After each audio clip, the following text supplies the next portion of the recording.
नमस्कार दोस्तों, खबरों की खबर में आपका स्वागत है। आज हम बात करेंगे किसानों के मुद्दे को लेकर के, जो दिल्ली के अंदर ये धरना प्रदर्शन चल रहा है। तो हमारे साथ में है अनंत चौहान जी, जो एक किसान है और इनका एक छोटा सा व्यापार भी है। तो हम जानना चाहेंगे आम जनता इस जो ये प्रोटेस्ट कर रहे हैं किसान, इसे लेकर क्या सोच रही है। तो अनंत जी, कुछ सवाल मैं आपसे पूछना चाहूँगा। हाँ जी। किसान आंदोलन का मतलब क्या है? किसान क्यों आंदोलन कर रहे हैं?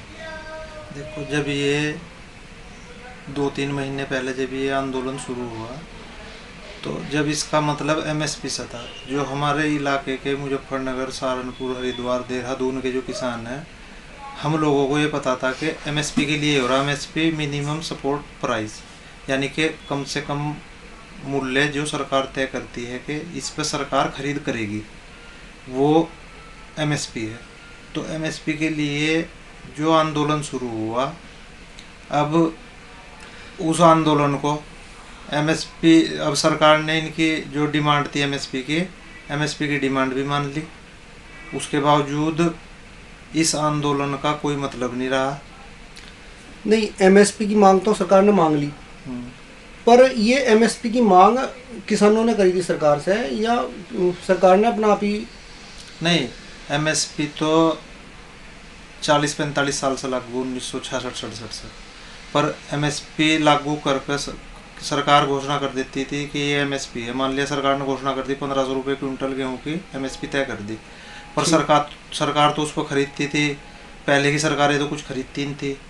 अब सरकारें 2-3 साल 4 साल से उसको खरीद होनी, ज़्यादा से ज़्यादा खरीद होनी शुरू हुई, जो सरकार ही खरीदती थी। पर प्राइवेट जो लोग थे वो एमएसपी पर नहीं खरीदते थे। जो प्राइवेट व्यापारी थे, प्राइवेट व्यापारी तो कम से कम खरीदना चाहते थे। वो मान लिया सरकार ने एमएसपी तय की 2000 रुपये कुंटल, प्राइवेट व्यापारी उसको खरीदते थे 1700 रुपये कुंटल। और हमारा जो ये पूरा एरिया पश्चिमी यूपी और ये उत्तराखंड का, यहाँ से फिर वे व्यापारी इसको सप्लाई करते थे हरियाणा और पंजाब की मंडियों में।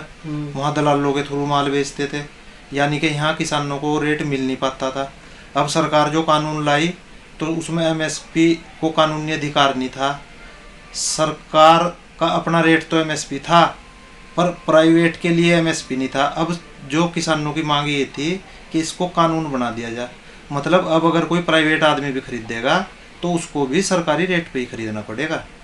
अब वो नियम खत्म कर दिया कि जैसे पहले सरकार तो खरीदती, सरकार ने अगर 2000 रुपये कुंटल रेट तय कर दिया, तो कोई प्राइवेट छोटा व्यापारी होगा तो उसको भी 2000 रुपये कुंटल ही खरीदना पड़ेगा। तो आप क्या समझते हो, ये कानून बना ये सही है या किसानों के विरोध में? नहीं, किसानों के तो हित में। अब जब अगर हम सन 90 की बात करें, तो किसान क्या थे कि 150 रुपये की अगर कोई ज़मीन का टैक्स या पानी का पैसा, या कहीं भूमि विकास बैंक से लोन ले लिया 100-200 रुपये, उसके लिए भी अगर कोई अमीन और पतरोल और उसके कर्मचारी गांव में आ गए तो 10-10 दिन खेतों में सोते थे किसान। अब 2014, 15, 16, 17 अपनी ज़मीनों के कागज़ साथ लेकर जब कहीं गेहूँ बेचने जाते थे, 10-20 बोरी गेहूँ भी। अब वो सब चीज़ें ख़त्म हो गई। अब एक खुला बाजार होगा, किसान जहाँ मर्जी अपनी फसल भी बेच सकता है। नहीं, जैसा ये किसान आंदोलन कर रहे हैं, दिल्ली के अंदर धरने पे बैठे हुए हैं, इन्होंने कहा कि अंबानी और अडानी को ये जमीन पर कब्जा कर लेंगे। वो तो सरकार ने वो डिमांड सरकार ने मानकर ये कानून बना दिया। इसी कानून में शामिल करने को लिख कर दे दिया कि कोई भी किसी किसान की ज़मीन का अधिग्रहण या बॉन्ड नहीं बनवा सकता। उस कानून का तो कोई मतलब ही नहीं। दूसरी ये चीज़ है, अगर हमने किसान ने गेहूँ बोया, उसने फसल पैदा की।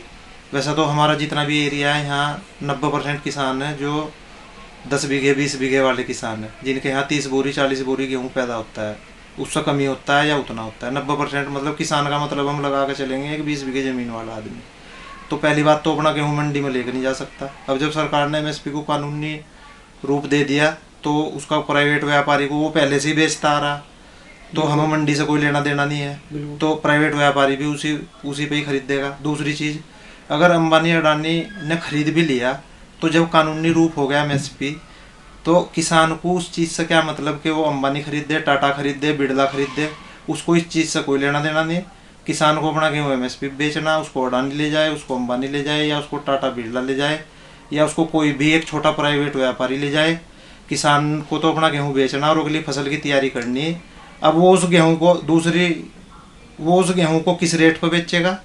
उस चीज़ को जो नौकरी पेशा करने वाला मध्यम वर्ग या शहर में रहने वाला आदमी है वो समझेगा और सरकार समझेगी। उस चीज़ से किसान का क्या लेना देना है कि अंबानी अडानी उस गेहूँ को कितने रुपए कुंटल बेचेगा, आटा बनाकर कितने रुपए कुंटल उसके मक्की के पॉपकॉर्न बेचेगा बनाकर। ये जो सब ये झूठ मूठ की बातें कर रहे हैं, ये किसान थोड़ा ही है।